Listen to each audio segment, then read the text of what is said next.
Train the muscles, not the joints.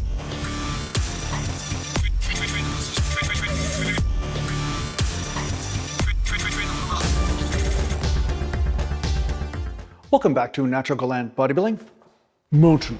And today I want to talk to you a little bit about the trap of having a best or favorite exercise. And under normal conditions, if you have a favorite exercise for each body part and you tend to do that exercise a bit more often, there's nothing wrong with that. That's great, you know, do what works. That's my first and foremost MO, right?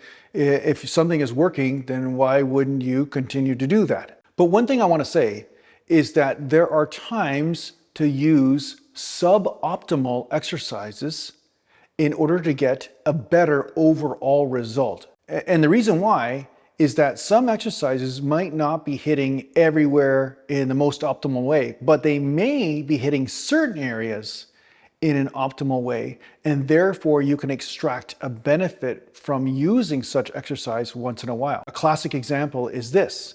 A lot of times I will do heavy bent over rows, barbell or dumbbell, and get great results. But just because I get great results from that doesn't mean that I shouldn't do a suboptimal back exercise for myself once in a while, such as a supported incline row. So what I'll do is I'll lay down on my incline bench and do some rows with 70-pound dumbbells, and I find a different type of stimulation from this. Sometimes I get a bit more delt than I would like. Sometimes I get the rib cage crushing up against the bench a little bit more than I would like. And of course, I can't change the arc or the angle as I go through the exercise like I can with bending over. Like I can bend over more to get a little bit more stretch in the lat and then come up more vertically just to get more squeeze when I'm doing a standard standing bent over row. I can do a little bit of that, even if it's very, minuscule amounts of movement from the down portion to the top portion of the movement. But the fact remains is that there are certain parts of my back that get a wicked pump just from pulling the dumbbells up and down in a bent over position on the incline. So your body's stable and you're pushing that sternum against the bench to retract those shoulder blades, and that will have a subtle and different effect than doing a standard bent over row. Not only that, you also get to rest your lower back a little bit and make sure that your lower back or system fatigue isn't coming into play quite so much, and it's just the back and the arms that are getting fatigued from the exercise.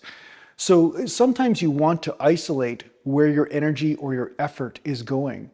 And sometimes doing an exercise that isn't maybe as good as the top exercises is still a great idea sporadically, because it does hit certain areas even better than maybe your standard exercises that you use. So I think for each person, it's going to be different as far as how optimal an exercise is or not. But really what I'm trying to say is that you want to break your pattern from time to time. You want to change something in a certain way and really see what's happening. Another example of this is in some of your isolation movements, you might be using a standard grip, such as you have a certain width that you want to use when you're doing tricep press downs or curls. And I think you would really benefit from changing the grip up from time to time and seeing where do you feel that stress. And the other day I was just talking to some guys in the gym, and there was just a single arm cable attachment on the cable pulley.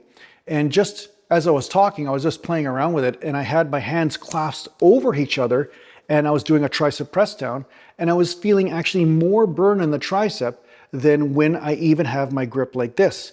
And I was like, geez, what's that about? Well, of course, when your grip is just even minutely outwards a bit, you're going to be recruiting a little bit of the internal head of the tricep along with some of the internal rotator cuff muscles and the lats. And one could argue that if you really want to isolate the tricep, maybe you want to take some of those other muscles out of the exercise. And by putting my hands like this, I was actually getting a great tricep pump. And I've noticed the same thing when it comes down to incline dumbbell skull crusher. If I use 2 dumbbells, I still get a great tricep workout, but there is no doubt that some of the internal rotator cuff muscles start to come into play as I get closer to exhaustion. So once in a while, I will just take 1 dumbbell bring the hands closer together and either hold the dumbbell like this or clasp my hands over each other on the dumbbell and basically do my tricep extensions like that. And because I have this internal rotation going on, and at the same time, because both arms aren't moving separately, I'm recruiting less rotator cuff. This exercise is more stabilized, and therefore I can concentrate on taking the tricep to a deeper level of failure.